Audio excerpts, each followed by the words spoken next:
I can't believe I'm saying this, but Wonder Man is one of the best Marvel TV shows of all time. So here's my full spoiler-free thoughts on the best and worst parts of the series. So if you don't know, the series follows the character Simon Williams, and he's this struggling actor, but he really wants to land his dream role of playing the superhero Wonder Man in a movie. But the complication is that he actually has powers, and Hollywood does not allow anyone with superpowers to be an actor. And this is way more of a Hollywood actor story than it is a superhero story. It's really just about a character that so happens to have powers, and honestly, that's kind of why I love it, because this feels super refreshing for the MCU, like a genuine real TV show. You get a lot of Trevor Slattery returning. Obviously, if you forgot who this guy was, he was in Iron Man 3 as the Mandarin. He shows up briefly in Shang-Chi, I believe. He's absolutely incredible in this series, and his chemistry with Simon is honestly just really sweet. There's some really funny moments too. But as I mentioned, the show really keeps you on the edge of your seat, because not only is just watching the journey of Simon Williams trying to land his dream role really interesting, but you also have this outside force of this government agency that's like, hey, we got to get this guy. He has superpowers,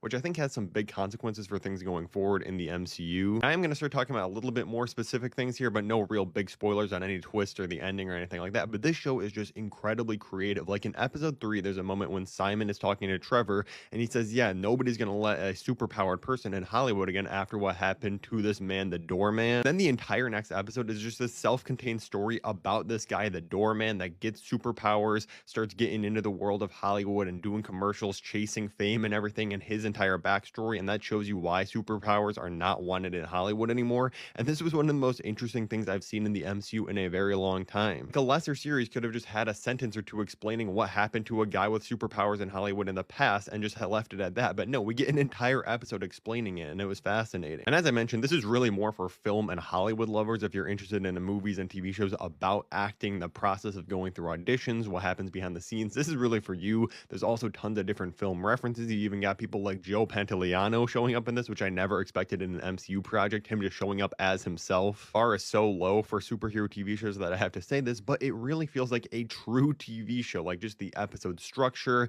you get a nice self-contained little story in every single episode that has a starting and ending point, even though it is obviously a full season. Everything is bookended in such a perfect way. Most of the callbacks are the things that actually set up in this series instead of like 15 different MCU series. Like it doesn't feel like it's an advertisement for the rest of the MCU. It genuinely feels like its own self-contained show. The only real connecting thread is the fact that the Mandarin was in Iron Man 3. So Trevor Slattery is kind of dealing with the aftermath of playing that character and what happened to him afterwards. But the show gives you enough explanation if you're someone that somehow hasn't watched Iron Man 3 and are watching Wonder Man, that it really works on its own anyways. And I'm really happy that Kevin Feige has come out and said, like, yeah, stuff like Wonder Man and Daredevil Born Again is how they're going to be doing Marvel TV going forward. Like traditional TV shows, multiple seasons, they're kind of self-contained. Like I said, it